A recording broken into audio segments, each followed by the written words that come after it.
Hello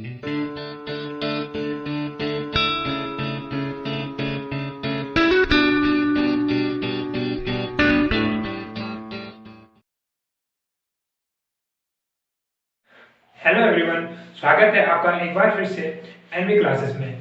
तो पिछली video में हमने चर्चा की विलयन यानी सॉल्यूशन के बारे में कि विलयन के प्रकार, जो शांत विलयन हो गया, तनु विलयन हो गया, संतृप्त, असंतृप्त या अतिसंतृप्त विलयन हो गया।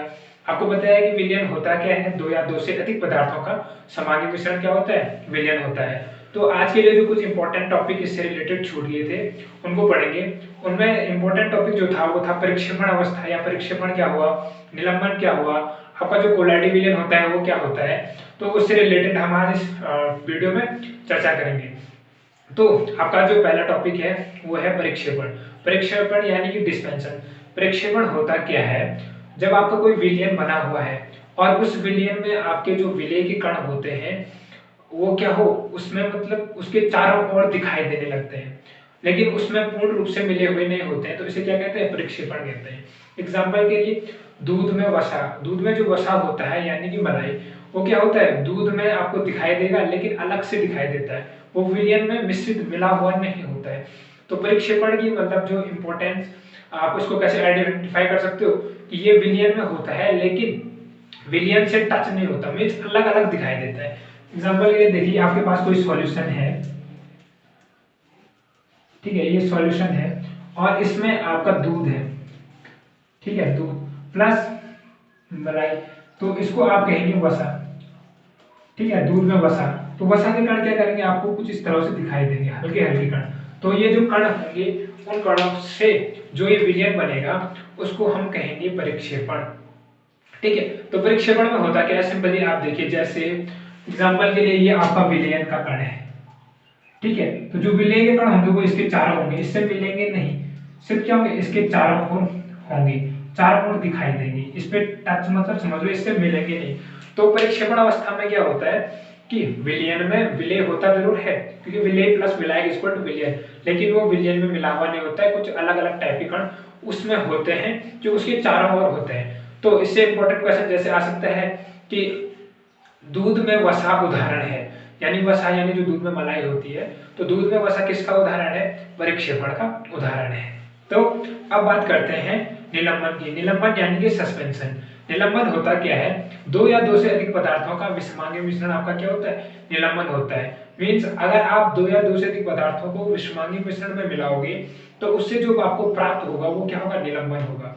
सेम दैट आपने देखा था कि जब दो या दो से अधिक पदार्थों का आप समांगी मिश्रण करोगे तो वहां से आपको क्या प्राप्त होगा, विलयन प्राप्त होगा। जबकि आप विषमांगी मिश्रण करोगे तो आपको प्राप्त होगा निलंबन। तो निलंबन क्या है, एक प्रकार का विषमांगी मिश्रण है। तो निलंबन के कण क्या होते थे कि इसमें भी सेम प्रक्षेपण की तरह होता है, विलय के कण विलायक में अच्छी तरह से मिले नहीं होते हैं, केवल तो परिक्षेपण में क्या था कि विलय के कण जो थे वो विलायक के चारों ओर नजर आने लगे थे। लेकिन इसमें क्या होता है, सेम होता है, लेकिन इसमें होता है कि जो विलय के कण होते हैं वो विलायक में निलंबित रहते हैं।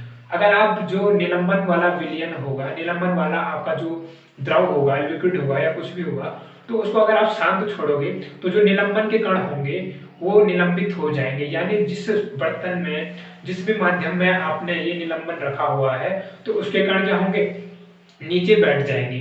तो निलंबन की एक विशेषता है कि इसके कणों को हम क्या कर सकते हैं, आसानी से आंखों द्वारा देख सकते हैं। आपको हमने बताया था कि विलयन के जो कणों का आकार होता है वो होता है 10 की घात ऋण 9 नैनोमीटर, सॉरी 10 की घात ऋण 9 मीटर, यानी कि 1 नैनोमीटर। क्योंकि ये विलयन के कण क्या होते हैं, बहुत सारा छोटे होते हैं, क्योंकि ये क्या है, एक समांगी मिश्रण है।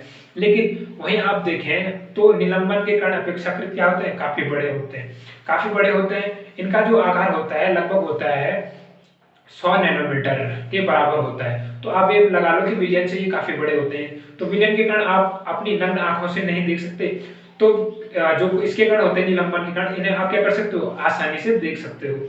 अब इसके कण क्योंकि बड़े होते हैं तो ये प्रकाश के प्रकीर्णन क्या कर सकते हैं, आसानी से प्रकाश का प्रकीर्णन कर देते हैं, प्रकाश को क्या कर देते हैं, इसके कण प्रकीर्णित कर देते हैं। तो ये था आपका निलंबन। निलंबन के बाद आपकी बात आती है कोलाइड की। तो कोलाइड क्या होता है, देखिए विलयन क्या था, समांगी मिश्रण था आपका, निलंबन क्या था, विषमांगी मिश्रण था। लेकिन जो कोलाइडी है, आपका जो कोलाइड विलयन है वो होता है, वो भी विषमांगी मिश्रण होता है, विषमांगी मिश्रण होता है, लेकिन वो दिखता किसकी तरह है, समांगी मिश्रण की तरह दिखता है। तो यहाँ पे विलयन कण क्या होते हैं, बहुत छोटे होते हैं, जिसका कण क्या होता है लगभग 1 नैनोमीटर।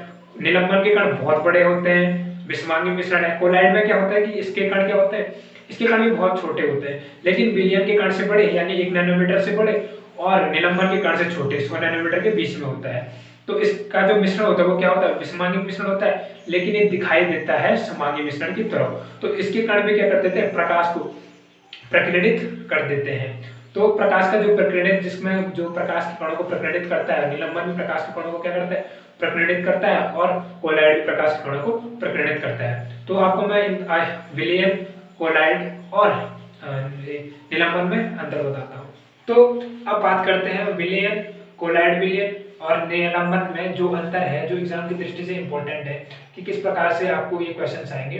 तो इनको एक सिंपल से चार्ट के रूप में हम समझते हैं। तो देखिए, इनकी प्रकृति से लेकर के प्रकृति, आकार, इनको क्या हम देख सकते हैं। तो इनका प्रकाश के साथ जो व्यवहार होता है, इसके कुछ उदाहरण हैं, कण क्या स्थायी होते हैं या अस्थायी होते हैं। तो इसको हम इस चार्ट में सिंपल से पढ़ेंगे तो आपको क्या होगी, आसानी से इसको याद रख सकोगे। तो देखिए, जो विलयन होता है उसकी प्रकृति क्या होता है, विलयन होता है समांगी मिश्रण, ठीक है। तो यह दूसरे पदार्थों का क्या होता है, समांगी मिश्रण, ओके। तो जो निलंबन होता है वो होता है विषमांगी मिश्रण, और आपका जो कोलाइड विलयन होता है वो भी होता है विषमांगी मिश्रण। लेकिन इसमें एक चीज ये है कि इसका जो मिश्रण होता है वो दिखाई कैसे देता है, जो विलयन दिखाई देता है वो समांगी मिश्रण की तरह दिखाई देता है, लेकिन होता ये वास्तव में क्या है, आपका विषमांगी मिश्रण होता है। तो देखिए आकार, तो विलयन के कणों का आकार होता है 1 नैनोमीटर यानी 10 की घात ऋण मीटर के बराबर। जो निलंबन होते हैं इसके कण बड़े होते हैं, इनका आकार होता है लगभग 100 नैनोमीटर, और इसका होता है कोलाइड के कणों का 1 नैनोमीटर से 100 नैनोमीटर के बीच में। तो इससे आपको पता चल रहा होगा कि विलयन के कण बहुत ज्यादा छोटे होते हैं, निलंबन के कण अपेक्षाकृत बड़े होते हैं, जबकि कोलाइड कणों के जो आकार होता है वो क्या होता है, मीडियम होता है, ठीक है, इन दोनों के बीच में होता है। इसमें देखना मीन्स इसको आंखों से नहीं देखा जा सकता है, किसको, विलयन के कणों को। निलंबन के कणों को आंखों से देखा जा सकता है, जबकि कोलाइड के कणों को भी आंखों द्वारा नहीं देखा जा सकता है, इन्हें सूक्ष्मदर्शी या इनकी मदद से ही देख सकते हैं।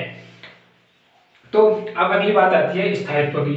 तो देखिए, विलयन के कण क्या होते हैं, स्थायी होते हैं। क्या होते हैं, स्थायी होते हैं, जबकि आपके देखिए निलंबन के कण क्या होते हैं, अस्थायी होते हैं। अस्थायी मतलब मैंने आपको बताया कि निलंबन के कणों को जिस भी माध्यम में रखा हो, कुछ टाइम बाद आप इसको शांत छोड़ दोगे तो इसके कण क्या हो जाएंगे, कुछ देर बाद उस माध्यम की तलहटी यानी नीचे बैठ जाएंगे। तो ये स्थायित्व नहीं हुआ, मीन्स उसके कण बैठ जा रहे हैं नीचे, तो वो क्या हो गया, अस्थायी हो गया। तो निलंबन के कण क्या होंगे, अस्थायी होगी, जबकि आपके कोलाइडी कण क्या होते हैं, स्थायी होते हैं, ठीक है। प्रकाश के साथ देखिए इनका क्या व्यवहार होता है।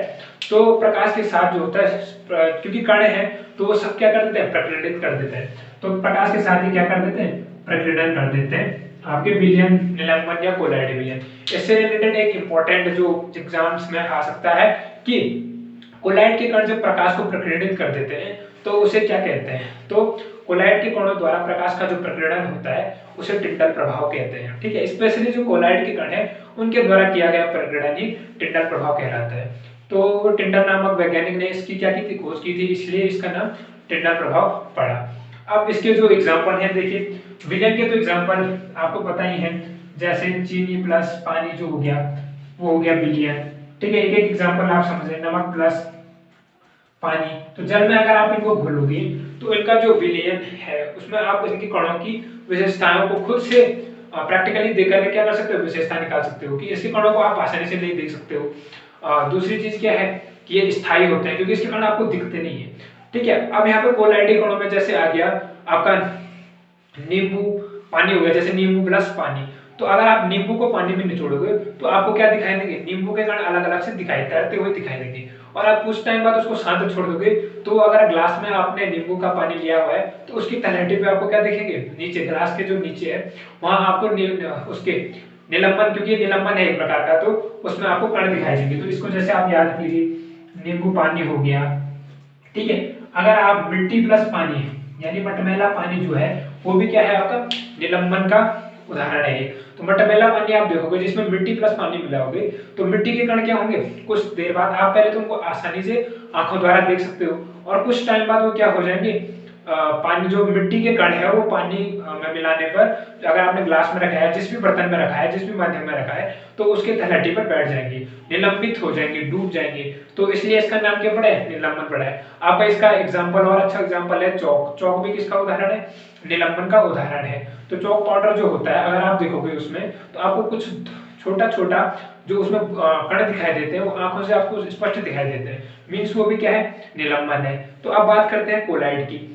तो कोलाइड के जो कुछ इंपॉर्टेंट एग्जांपल हो गया जैसे दूध हो गया, रक्त हो गया, स्याही हो गया, स्टार्च हो गया, ये क्या है आपके कोलाइड के उदाहरण है। एग्जांपल है इसके दूध हो गया, रक्त हो गया, स्याही हो गया या स्टार्च, ठीक है, ये क्या होंगे, कोलाइड के उदाहरण होंगे। कोलाइड क्या होता है, गाढ़ा होता है। आप एक हिसाब से इनको ऐसे उस उदाहरण को या इसके एग्जांपल को देख करके समझ सकते हो कि कोलाइड क्या होता है, गाढ़ा होता है। आपका देखिए जो रक्त होता है, एक इससे इंपॉर्टेंट क्वेश्चन होता है, दूध क्या कोलाइड है, ठीक है, दूध एक कोलाइड है। दूध में वसा क्या है, किसका उदाहरण है, प्रक्षेपण का उदाहरण है। लेकिन जो रक्त है वो आपका किस प्रकार का कोलाइड है, प्राकृतिक कोलाइड है। तो एक नंबर के क्वेश्चन में आपको आ सकता है कि निम्न में से कौन सा प्राकृतिक कोलाइड का उदाहरण है। तो प्राकृतिक कोलाइड का उदाहरण आपका हो गया रक्त यानी ब्लड।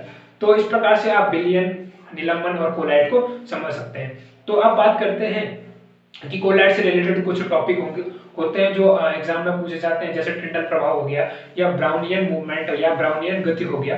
तो इसके बारे में जानते हैं।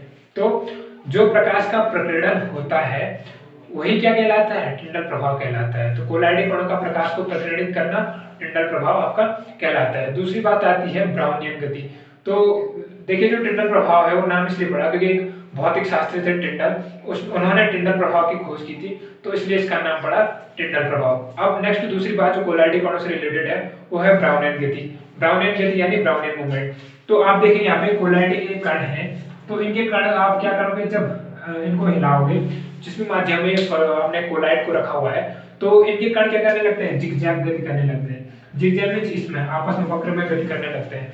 तो इस जिगजैग मूवमेंट यानी जिगजैग गति को क्या कहते हैं, ब्राउनियन गति कहते हैं। तो कोलाइडिक कणों द्वारा प्रकाश का प्रकीर्णन किया जाता है, जिससे प्रकाश का पथ क्या दिखाई देता है, साफ साफ दिखाई देता है। जैसे जंगलों में कोहरे से आपको प्रकाश का पथ दिखाई देता है, अंदर आती हुई धूप में आपको प्रकाश का पथ दिखाई देता है, आपको ऐसा प्रतीत होता है कि प्रकाश इस तरह से चल रहा है, तो वो होता है टिंडल प्रभाव। जबकि अगर आप कोलाइड विलयन को रखोगे और उसको हिलाओगे तो उसके कण क्या करते हैं, गति करने लगते हैं। तो उसके कण कोई सरल रेखा गति या ऐसे मूवमेंट नहीं करते हैं, एक स्पेशल गति करते हैं जो जिगजैग के रूप में होती है, यानी वक्र जिगजैग के रूप में होती है।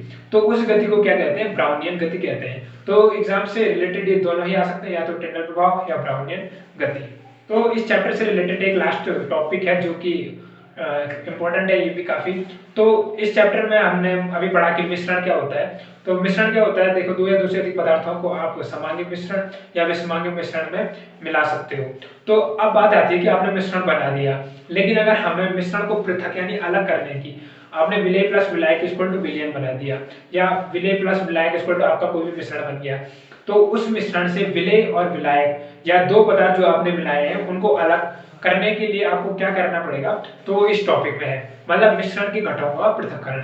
अभी तक आपने मिश्रण बनाया, विलेय और विलायक को मिला करके मिश्रण बनाया, या दो पदार्थों को आपने मिलाया तो उससे मिलकर के आपका क्या बना, मिश्रण बना। लेकिन अगर आपको मिश्रण से ये दो पदार्थ है, सपोज दैट चीनी प्लस पानी, तो आपको अगर चीनी अलग करना है और पानी अलग करना है तो आप किस प्रकार करोगे, तो ये है विलयन, जो मिश्रण के घटकों का पृथक्करण। तो इसके लिए कुछ विधियां यहाँ पे दी गई है, तो जो भी इंपॉर्टेंट होगी विधियां वो मैं आपको यहाँ पे डिस्कस करूंगा। तो इसमें जो पहली विधि आती है बहुत सिंपल सी विधि है, वाष्पीकरण। तो जैसे इस विधि का नाम ही है वाष्पीकरण, मीन्स जो पदार्थ हो उसको वाष्पीकरण करके, उसको वेपर बना करके, भाप बना करके क्या किया जा सकता है, अलग अलग किया जा सकता है। तो इस विधि का प्रयोग जो किया जाता है वो दो अलग अलग क्वथनांक वालों के लिए भी सिंपल से आप उसको कर सकते हो, जिनका मतलब क्वथनांक मीन्स उसका भाप बनना। अगर ये देखिए क्वथनांक दोनों पदार्थों का एक ही होगा तो दोनों पदार्थ क्या हो जाएंगे, वाष्प बन करके उड़ जाएंगे।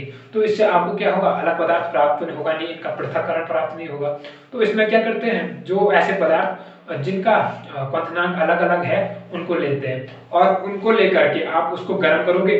देखिए सिंपल से यह है, आपके पास दो पदार्थ हैं, मान लो चीनी प्लस पानी, या आपके पास कोई ऐसा कण है जो भी है अशुद्धि है प्लस पानी। अगर आप इसको हीट दोगे तो पानी का क्वथनांक कितना होता है 100 डिग्री सेल्सियस। तो 100 डिग्री सेल्सियस पे पानी क्या हो जाएगा, भाप के रूप में अलग हो जाएगा। तो इसको भाप के रूप में आपको क्या मिलेगा, ये अलग मिल जाएगा। यहाँ पे आप इसको इकट्ठा करोगे, कोई भी मतलब जो आपके लेबोरेटरी यानी प्रयोगशालाओं में जो भी इससे रिलेटेड विधियां होंगी उनसे, तो जबकि आपके पास यहाँ पे क्या था, चीनी जो भी अलग था वो अलग छूट जाएगा। तो यहाँ से आप चीनी प्लस भाप, यहाँ देखो दो पानी पदार्थ आपने मिश्रण में मिले हुए थे, उनको आप क्या कर सकते हो, अलग कर सकते हो। अब बात करते हैं सेकंड विधि जो इसमें है कणों को पृथक करने की, वो है अपकेंद्रीकरण। तो अपकेंद्रीकरण में क्या होता है, स्पेशली आप कोलाइडी के कणों को क्या कर सकते हो, पृथक कर सकते हो। ये कोलाइडी विलयन में जो भी आपके पदार्थ मिले हुए हैं उनको पृथक कर सकते हो। तो अपकेंद्रीकरण जो होती है स्पेशली यूज होती है कोलाइडी कणों के लिए। तो ये एक इस प्रकार का होता है, देखिए इसमें सिंपल सा एक बर्तन टाइप है जिसमें क्या होता है, अपकेंद्री यंत्र होता है। तो कोलाइडिक जैसे यहाँ पे कोलाइडी विलयन है, तो इसको बहुत तेजी से घुमाया जाता है, ठीक है। तो इसको बहुत तेजी से घुमाया जाता है, तो इसमें जो हल्के कण होते हैं वो क्या हो जाते हैं, ऊपर आ जाते हैं।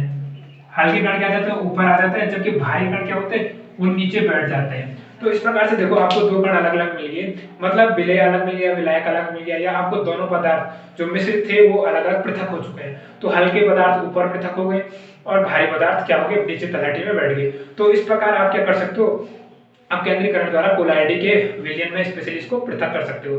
तो इसका जो यूज होता है मुख्यतः देखिए कहाँ कहाँ होता है, तो अपकेंद्रीकरण विधि का जो यूज होता है वो होता है आपका दूध से क्रीम अलग करने में, रक्त और मूत्र की जांच करने में, या वॉशिंग मशीन में जो कपड़े सुखाने के लिए होता है वो अपकेंद्रीकरण का यूज हो सकता है। तो एग्जाम में अगर इससे रिलेटेड कुछ क्वेश्चन पूछेगा तो यही पूछेगा कि जो दूध से क्रीम अलग करने में कौन सी विधि का प्रयोग किया जाता है, या कोलाइडी विलयन में से कणों को पृथक करने के लिए कौन से यंत्र का उपयोग किया जाता है। तो अपकेंद्री यंत्र या अपकेंद्रीकरण विधि, इसमें आप इस प्रकार से इसको समझ सकते हो।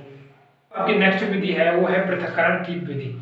तो पृथक्करण की विधि द्वारा आप क्या कर सकते हो, दो घुलनशील मिश्रणों को अलग कर सकते हो, जैसे जल प्लस तेल। तो इस प्रकार दोनों क्या है, घुलनशील द्रव है। तो घुलनशील मिश्रण या घुलनशील द्रव को अलग करने के लिए पृथक्करण की विधि का प्रयोग किया जाता है। इस विधि में क्या होता है, आपको जो भी आपके पास मिश्रण है उसको एक कीप द्वारा आप डालते हो, उसको छोड़ देते हो।